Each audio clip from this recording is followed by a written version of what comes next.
So we thought we'd start by talking about how we came to write a public speaking book. It's kind of an odd history because if anyone knew us back in high school, they'd say these two would never write a public speaking book because we were really shy.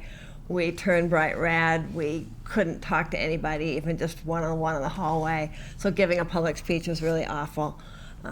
But then we became French and Spanish majors in college, and we realized we liked languages, but we also thought we didn't want to put up with all the confused faces of the students sitting in front of us. So maybe what we really liked was communication, that we liked talking about expression, but we wanted to do it in English.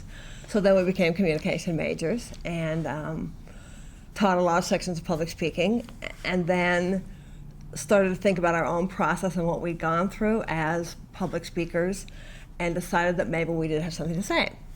So I actually talked to my public speaking classes about the progression that I went through, where we started out as speakers saying, I just have to get through the speech, read off my note cards, and so I can sit down.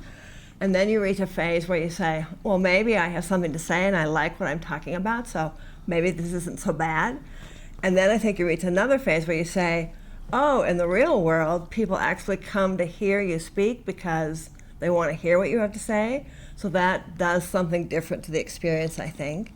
And then the latest phase that I've arrived at is, it's not that they're even just coming to hear you speak, it's that when you're together up there, you and the audience are essentially creating a social world, a world together that you exist in for whatever length of time that you're together. And that's a really kind of amazing opportunity to be able to share your world or invite people into a world.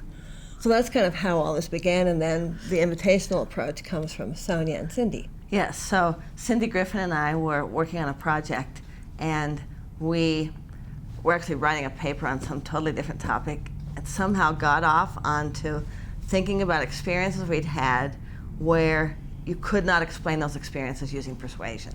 And so we came up with a number of those, and then we started to figure out, well, what do these all have in common?